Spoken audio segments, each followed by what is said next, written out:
I'm moving out, so my apartment complex invited me to be their next offering.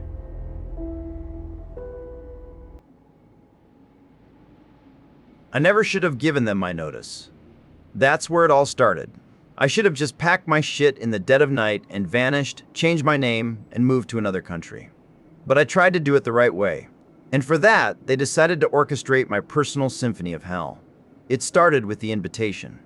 I got home from a 12-hour shift hauling boxes at a distribution center, my feet swollen and my brain buzzing with exhaustion. There was something on the floor just inside my door. Not a flyer, not a utility bill. It was a piece of thick, cream-colored cardstock, heavy like a wedding invitation. There was no envelope. In elegant, embossed calligraphy, it read, "The Shorest regrets your departure. In honor of your time at the Serenity Point residences, you are cordially commanded to attend a farewell cantata on March 7th, 2025. Hosted by our esteemed conductor. Your song is a vital part of the harmony. Do not deny us your voice. P.S. An offering of personal resonance is expected." I read it 3 times. Serenity Point was the ridiculously utopian name of my apartment complex. A farewell cantata, hosted by a conductor. I figured it had to be a joke. Some weird, elaborate prank cooked up by the management company because I was breaking my lease early. Creepy, but whatever. I tossed it on my kitchen counter next to a stack of junk mail and forgot about it. That was my first mistake. A few nights later, I was jolted awake by a sound that didn't belong. It wasn't a bang or a crash. It was a click.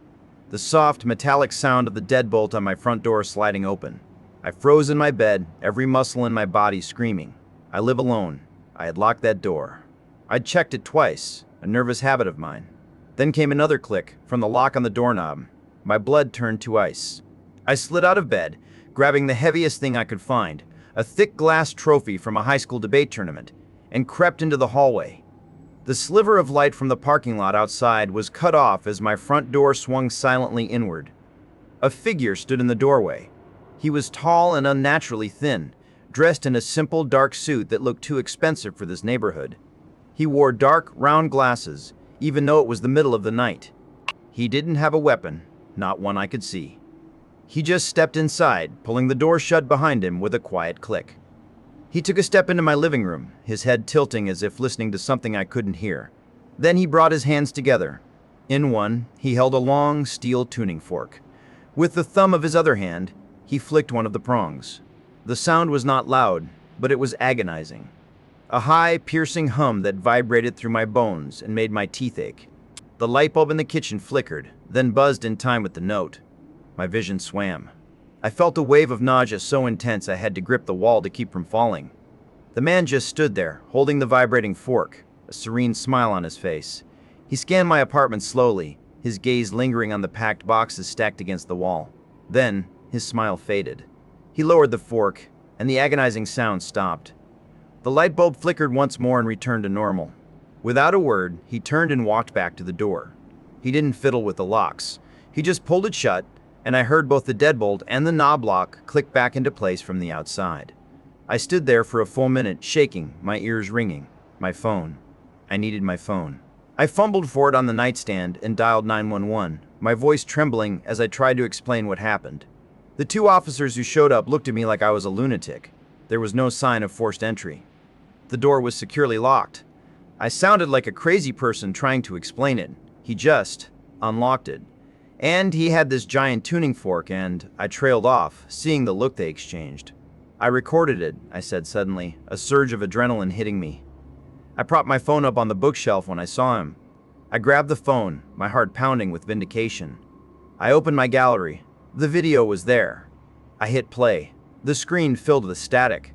A horrible, high-frequency screech, like 1,000 nails on 1,000 chalkboards, blared from the phone's speaker.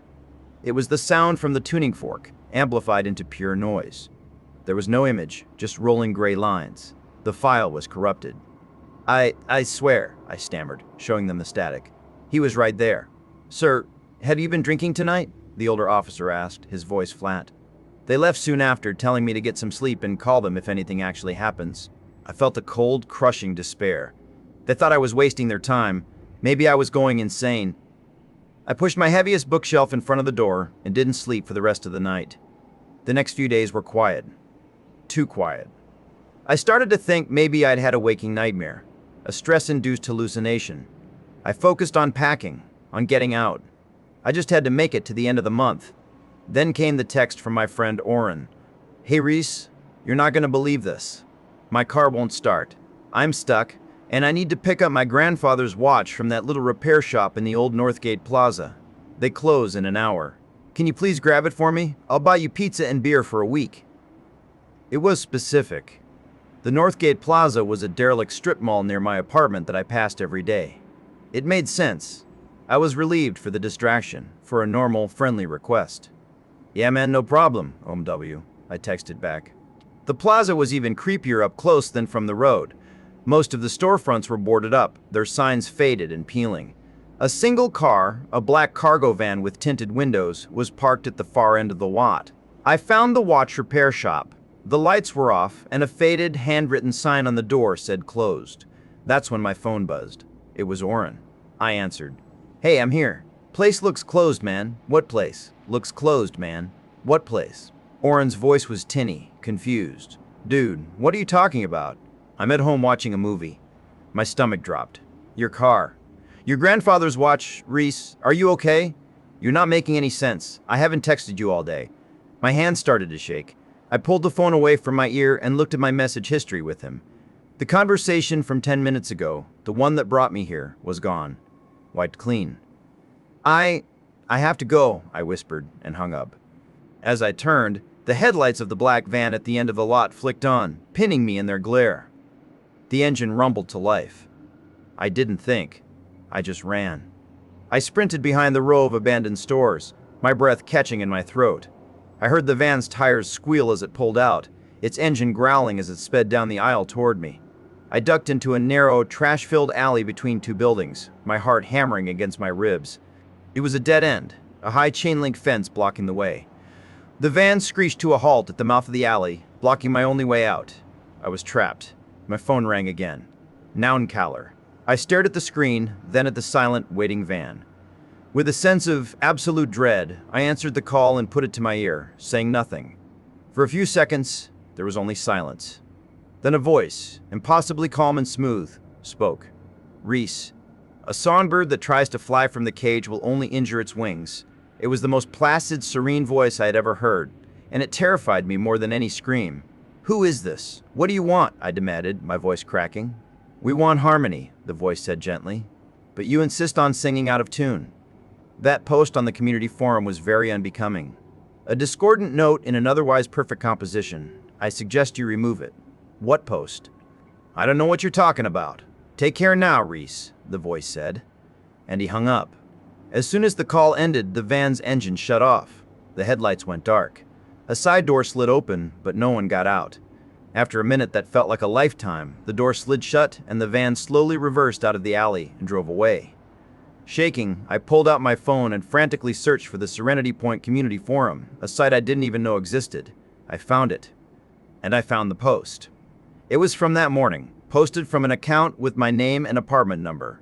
It was a long, unhinged rant filled with paranoid delusions and threats.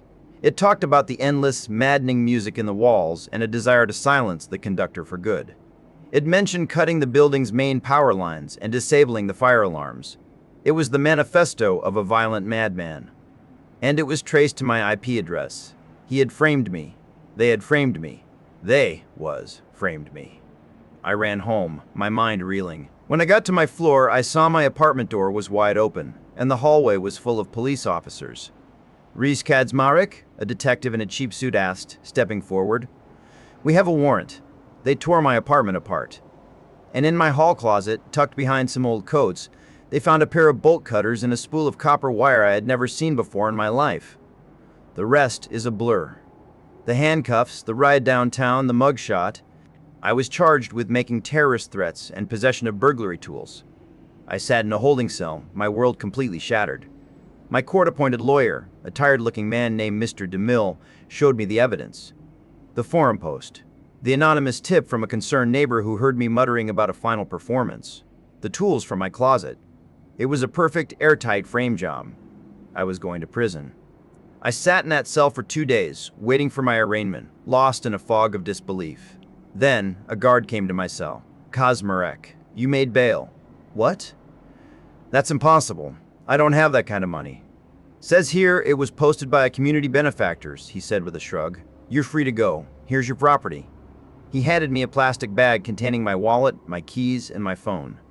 I walked out of the station into the disorienting sunlight, my mind numb. Who would bail me out? And why? I turned on my phone. It chimed to life, and a flood of notifications appeared. But one stood out. It wasn't a text message. It was a calendar notification, an event invitation. Event farewell cantata. Location: Serenity Point, Boiler Room. B notes, your attendance is required. Please bring a song from the heart as your offering. My finger hovered over the screen. Decline. I had to decline. I tapped the button. Immediately, my phone buzzed. The same invitation popped up again. Decline. Buzz. It was back. Decline. Buzz. Decline. Buzz. Over and over, a relentless digital assault. It wouldn't stop. It was like a fly I couldn't swat away, buzzing in my face, in my brain. I felt a scream building in my chest, a raw, frustrated sob of pure defeat. With a shaking thumb, my eyes blurry with tears, I hit accept. The buzzing stopped. The silence was deafening. A second later, a new notification appeared on my screen. It was from the same calendar event. A single sentence had been added to the notes. The conductor is pleased. Rehearsal begins now.